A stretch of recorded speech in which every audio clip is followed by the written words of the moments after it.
സ്വാഗതം.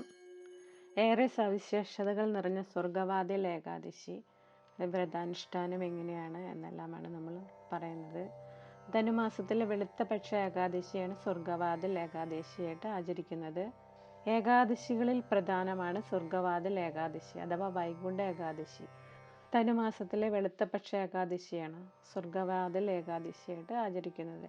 ഈ വർഷത്തെ ഏകാദശി 2025 ജാനുവരി 10 വെള്ളിയാഴ്ചയാണ്. ധനുമാസം 26. ഗുരുവായൂർ ഏകാദശി നോറ്റാൽ സ്വർഗവാതിൽ ഏകാദശി നോൽക്കണമെന്നാണ് വിശ്വാസം. സ്വർഗവാതിൽ ഏകാദശി നാളിൽ വിഷ്ണു ക്ഷേത്രങ്ങളിൽ ദർശനം നടത്തുന്നവർ മുൻവാതിലിൽ കൂടി പ്രവേശിച്ച് പൂജാവിധികൾക്ക് ശേഷം മറ്റൊരു വാതിലിൽ കൂടി വേണം പുറത്തു കടക്കുവാൻ. സ്വർഗവാതിൽ കടക്കുന്നതിന് തുല്യമാണ് ഇതെന്ന് വിശ്വസിക്കപ്പെടുന്നു. സ്വർഗവാതിൽ ഏകാദശി വ്രതാനുഷ്ഠാനങ്ങൾ തലേ ദിവസം ആരംഭിക്കേണ്ടതാണ്. തലേ ദിവസം ഒരിക്കലൂണ് എടുത്ത് ഏകാദശി ദിനം പൂർണ്ണമായ ഉപവാസമാണ് ചെയ്യേണ്ടത്. അതിന് സാധിക്കാത്തവർ ഒരു നേരം പഴങ്ങൾ മാത്രം ഭക്ഷിച്ച് വ്രതം അനുഷ്ഠിക്കാവുന്നതാണ്. എണ്ണ തേച്ച് കുളിക്കാൻ പാടില്ല, പകൽ ഉറങ്ങാൻ പാടില്ല, ശുദ്ധിയുള്ളതും വെള്ള നിറത്തിലുള്ള വസ്ത്രങ്ങൾ ധരിക്കാൻ ശ്രമിക്കണം.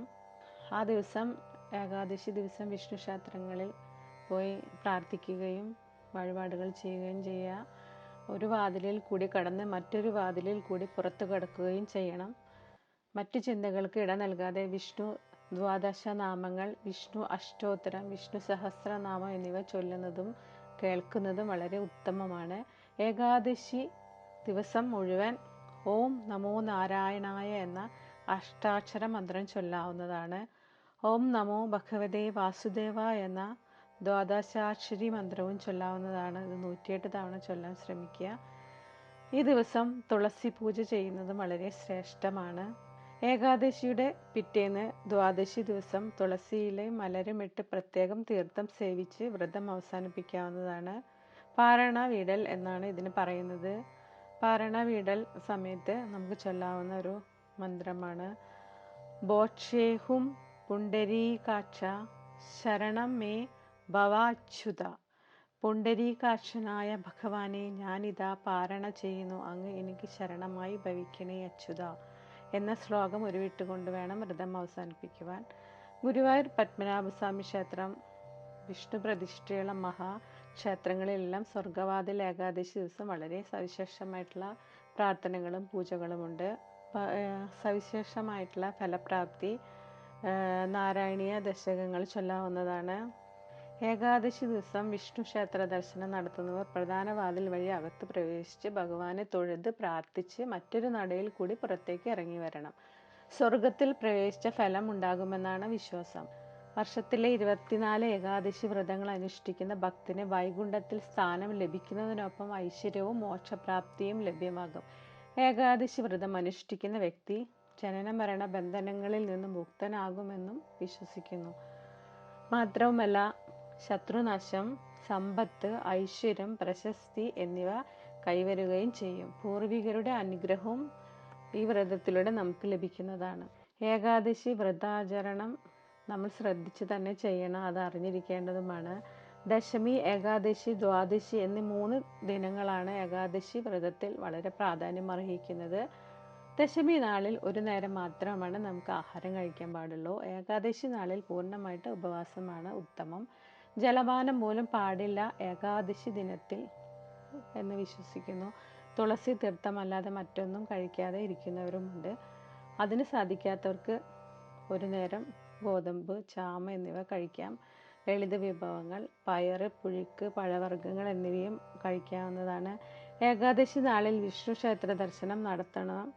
പകൽ ഉറങ്ങാൻ പാടില്ല എന്നുള്ളത് ശ്രദ്ധിക്കണം. ഈ മഹാപുണ്യദിനത്തിൽ രാത്രിയും ഉറങ്ങാതെ വിഷ്ണുനാമം മന്ത്രജപത്തിലൂടെ കഴിയുന്നവരും മൗനം ഭജിക്കുന്നതും വളരെ ഉത്തമമായിട്ട് കാണുന്നുണ്ട്. ദ്വാദശ നാളിൽ ഹരിവാസര സമയം കഴിഞ്ഞ ശേഷമാണ് പാരണ വീടേണ്ടത്.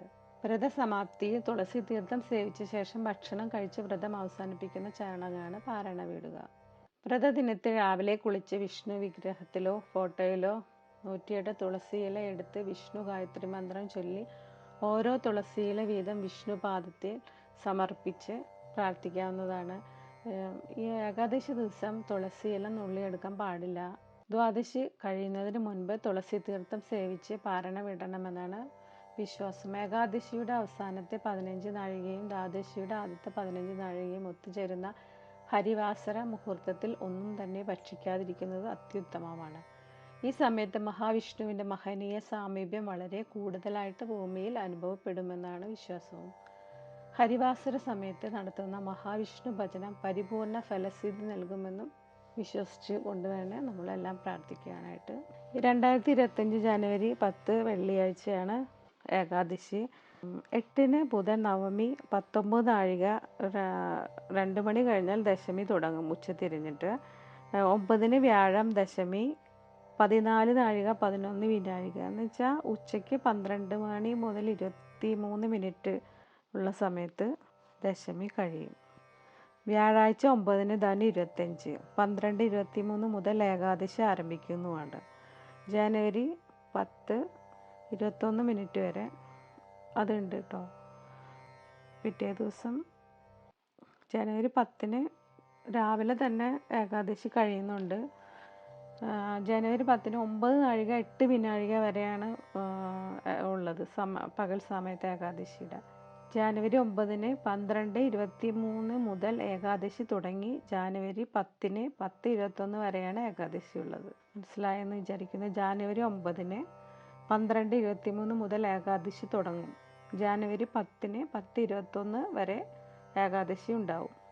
രാവിലെയോട് കൂടിയിട്ട് ഏകാദശി തീരുവാണ് കേട്ടോ. 10:21 വരെയുള്ള ഏകാദശിയുടെ സമയം. അത് കഴിഞ്ഞാൽ തീരുവാണ്. ദശമി മുതൽ വ്രതം ആരംഭിക്കണം. ബുധനാഴ്ച 8 തീയതി മുതൽ നമ്മൾ വ്രതം ആരംഭിക്കുന്നതാണ് ഉത്തമം. വ്യാഴാഴ്ച 12 മണിക്ക് മുന്നേ ഒരിക്കൽ ഊണ് കഴിക്കണം. പിന്നെ ഏകാദശി ആരംഭിക്കും. 10:21 കഴിഞ്ഞാൽ വ്രതം മുറിക്കാൻ പാടില്ല. ശനിയാഴ്ച രാവിലെ 8:21 വരെ വ്രതം നമ്മൾ എടുക്കുക തന്നെ വേണം. അതിനുശേഷം നമ്മൾ വ്രതം മുറിക്കാൻ പാടുള്ളൂ. 11 തീയതി ശനിയാഴ്ച 11 ശനിയാഴ്ച വ്രതം മുറിക്കാവുന്നതാണ്. അപ്പം ഇങ്ങനെയാണ് 2025 ഏകാദശി സ്വർഗവാതിൽ ഏകാദശിയുടെ വ്രത സമയങ്ങളെല്ലാതും. അപ്പോൾ ഇതെല്ലാം ശ്രദ്ധിച്ച് ചെയ്യാൻ ശ്രമിക്കുക. 8 തീയതി തന്നെ നമ്മൾ വ്രതം തുടങ്ങണം. എന്ന് വെച്ചാൽ അത് ഈ സമയത്തിലുള്ള വ്യത്യാസമാണ് അത് കാണിക്കുന്നത്. ദശമി 8 ബുധനാഴ്ച 16 നാഴിക എന്ന് വെച്ചാൽ 2 മണി കഴിഞ്ഞാൽ ദശമി തുടങ്ങും. 9 വ്യാഴം ദശമി 14 നാഴിക 11 വിനാഴിക ഉച്ചയ്ക്ക് 12:21 സമയം. വ്യാഴാഴ്ച 9 ധനു 25 കേട്ടോ ആരംഭിക്കും. 12:23 മുതൽ അത് അവസാനിച്ച ഉടനെ തന്നെ ഏകാദശി തുടങ്ങുകയാണ്. ജനുവരി 10 10:21 വരെയാണ് ഏകാദശിയുള്ള സമയം. 8 തീയതി 2 മണി കഴിഞ്ഞാൽ ദശമി തുടങ്ങും. പിന്നെ ദശമി അവസാനിക്കുന്നത് 12:23 9 തീയതി. 8 തീയതി ദശമി തുടങ്ങിയിട്ട് 2 മണി 2:26 തുടങ്ങിയിട്ട് ദശമി അവസാനിക്കുന്നത് 9 തീയതി 12:23. അതിനുശേഷം ഏകാദശി തുടങ്ങും. പിന്നെ ഏകാദശി അവസാനിക്കുന്നത് 10 തീയതി 10:21. ഇതെല്ലാവരും ശ്രദ്ധിച്ചിട്ട് വ്രതം എടുക്കാൻ ശ്രമിക്കുക. എല്ലാവർക്കും ഭഗവാന്റെ അനുഗ്രഹം ഉണ്ടാകാൻ വേണ്ടിയിട്ട് പ്രാർത്ഥിക്കുന്നു. എല്ലാവരും ഭഗവാനെ മനസ്സിൽ വിചാരിച്ചിട്ട് വ്രതം അനുഷ്ഠിക്കുക.